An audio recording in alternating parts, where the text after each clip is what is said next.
Hello, SGD, Sacred Geometry Decoded. This will be part 34, Science of the Symbols, and still sticking with the theme of alchemy. And we'll be looking at the peacock and its connection to alchemy, and also the birds of alchemy, as it's called. So, previous, I think it was around about episode 17 of this series, was talking about the connections with constellations and the naming, especially of the southern hemisphere constellations, such as Parvo, and well, also the Phoenix as well, and their connections to alchemical or even Masonic symbols.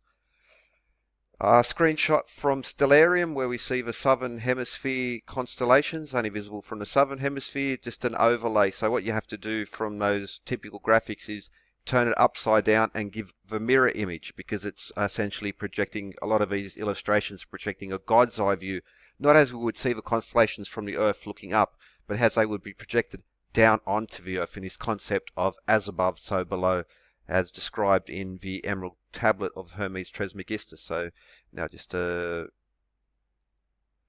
there, I'll just keep that over to the side for the moment. And the important constellation is Parvo. Now it's also connected to the Indus, so I've covered that before, so let's ignore it. So now we just want to look at Parvo and Ara, the altar, as well. So this is an important connection. So there we see Pavo and Ara, the altar. And that's a strong connection because it brings us back to the legends of the Olympian gods who overthrew the Titans. So Zeus, the king of the Olympian gods, overthrew his father Saturn, who was Jupiter is Zeus, Saturn is Kronos, the Olympians versus the Titans.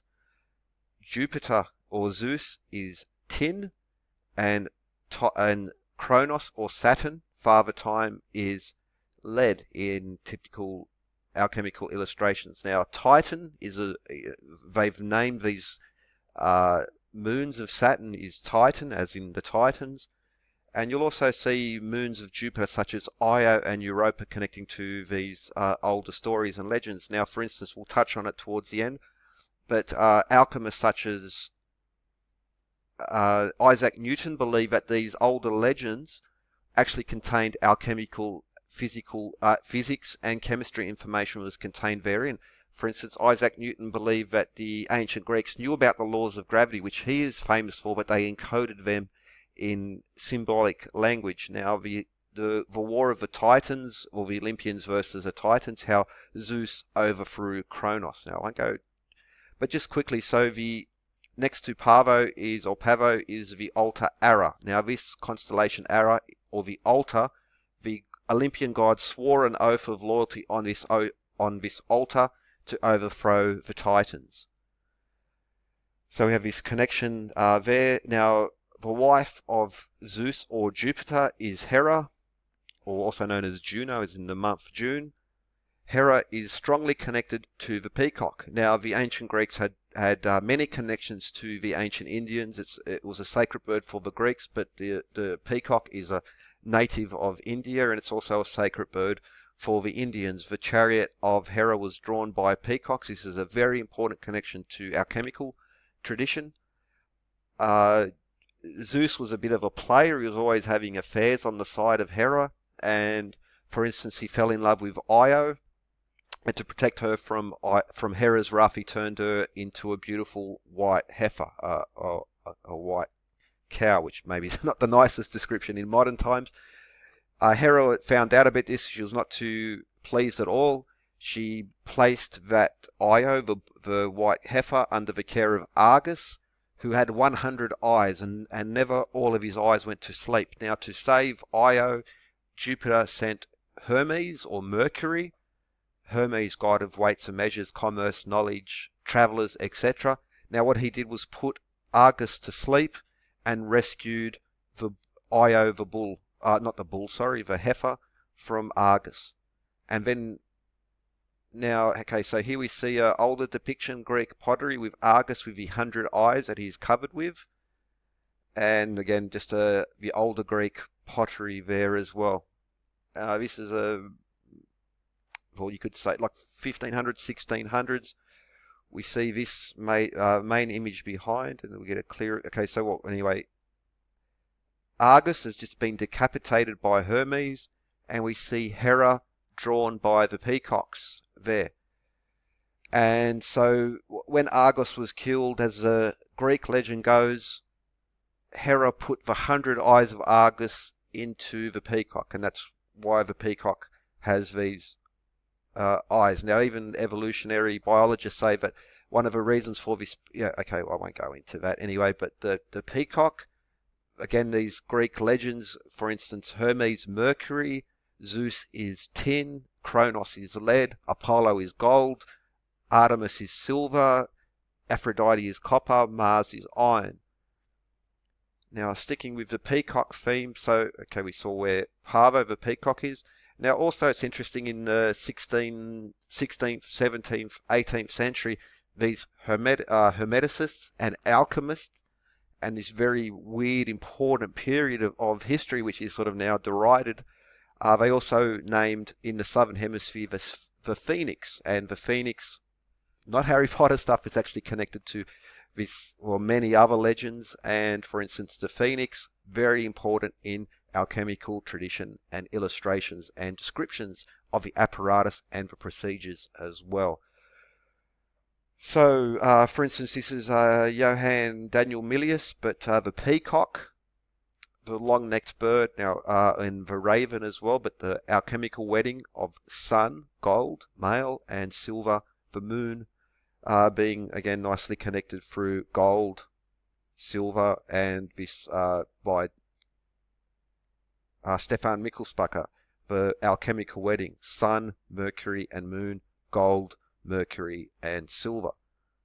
And this is also shown in the southern hemisphere constellations, as named by the Hermetists as they travelled south. Now, obviously, the Indians and other cultures in the southern hemisphere had already named the constellations, so these are strictly connected to the alchemical text, Hermetic texts, which emerge from Western Europe, which, of course, they received this knowledge from earlier constellations. So they did not invent this, it was a rebirth of this particular set of knowledge.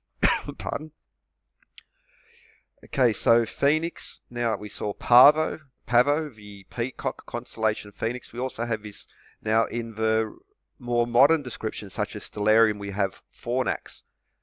But Fornax is the apparatus chemicus, the alchemical laboratory is another name for it, where, so the early descriptions such as by Johann Bode, famous for Bode's law, which is this geometric law which describes the distances between planets and is forbidden from astronomical journals because of, well, bias, and well, let's not talk about this period because, well, we're modern rationalists, but anyway, these early descriptions describe an alchemical laboratory, the furnace, the alembic, and these other important features. So the modern Fornax is pretty much a very simplified laboratory, alchemical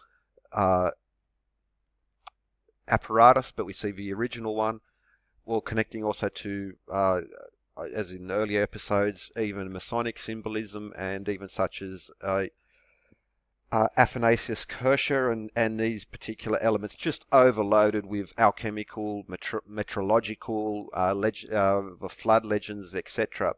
Now, here's again another piece of the older artwork where we see Cetus, but again we see another earlier description of Fornax Chemica, this alchemical laboratory, and well, even Machina Electrica, and just some beautiful stuff there, written in the stars by the Hermeticists, written in the architecture by ancient civilizations, and again given rebirth in the Renaissance, especially in this alchemical period. Now back to a famous text by Stefan Mikkelspacher, famous alchemist. You might be have been referring to this. Now again, how the constellations also connect to various for instance, cinnabar and sulfur and born, again, just alchemical chemical symbolism, including the tincture, coagulation, distillation, putrefaction, solution, sublimation, calcination, and all these other aspects of it as well. Beautiful stuff, really. But so the gods, so Venus or Aphrodite connects the planet, and the god connects to copper. Mars or Aries connects to iron, Mars the planet, but also the element. The Sun or Apollo to gold, the golden sun. Mercury or Hermes to the element Mercury and the planet. The Moon or Diana or Artemis to silver by the light of a silvery moon. Jupiter, the thunderbolt, and Tin or Zeus again, or Saturn / Kronos, also the planet, but also connecting to lead in these alchemical traditions. Now, this is Heinrich Kunrath.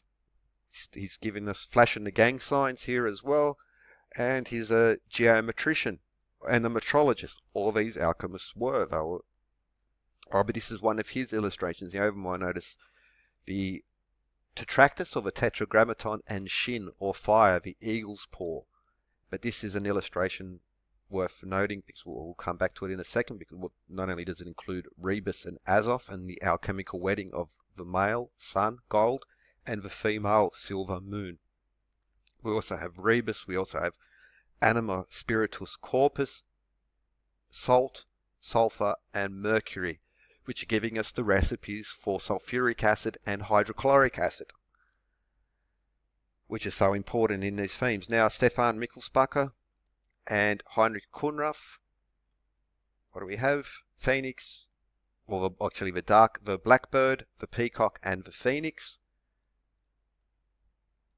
The blackbird, the peacock, and, well, the representation of the phoenix or fire, as the phoenix is born from the ashes. Splendor Solis, Salomon Trismosan, 15. What do we have? The peacock drawing the chariot, the peacock in the vessel, alchemical wedding of gold and silver, gold and silver on the headdress there, and the peacock up here in the top as well. Peacock, peacock, peacock, alchemical wedding, black, white, and red bird. Okay. So back to this illustration, if we zoom in, what do we see? The blackbird, the peacock, the phoenix, and if we zoom in on Heinrich Kunrath's version, the blackbird, the peacock, and or fire and the phoenix. But the peacock is the important part, the peacock of the alchemists, alchemical symbolism, the peacock bornite, or peacock ore as it's called, chalcopyrite, which is an alloy. You don't just drag your metals out of the ground in a pure form. And what's bornite? Well, it's copper, and it includes iron. Also includes sulfur. I'll get to that in the next episodes. But copper and iron. Isaac Newton, famous alchemist, even though it might be downplayed by some, he believed that alchemical older legends were alchemical recipes or formula. For instance, Vulcan found Venus in bed with Mars. Vulcan fire, Venus copper, found in bed with Mars iron. Vulcan found them in bed. He put a silver net about them and secured them to the ceiling. The Philosopher's Stone, Newton believed the first part of a Philosopher's Stone was called the net, and that it was based on this particular legend. Fire, copper, iron. Copper plus iron plus fire equals the net. This is a reconstruction of Newton's experiment where we have a silver, maybe it's not the highest resolution, but we have a fine silver net substance, just like the silver net of Vulcan, against the dark night sky, the ceiling, as described by this legend. Bornite, peacock ore, chalcopyrite, and the connections to peacocks in alchemical symbolism once more. And also, because bornite also includes sulfur, is also sulfur as well as arsenic. If you add them to iron or to copper, you create a stronger metal. The Viking swords would urinate on their swords and add sulfur. It was one of the reasons it was stronger. Arsenical copper, arsenic or bronze as well. And just these legends. And so as Isaac Newton said, if I have seen further than others, it is because I stand on the shoulders of giants. We build, each generation builds upon the other. To dismiss previous generations is to dismiss the future. Hypertext protocol, behold, the people is one. We are so lucky to be born in this generation where you can do a search and find stuff. Appreciate